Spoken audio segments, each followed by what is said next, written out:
Dahil sa day off namin ngayon ng baby ko,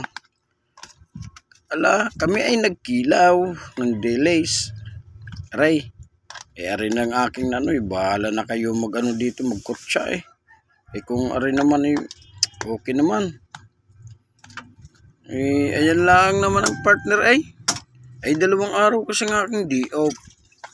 Ikaw ba naman hindi may rindingan mga ganito? Ikaw ba naman hindi matutuwa?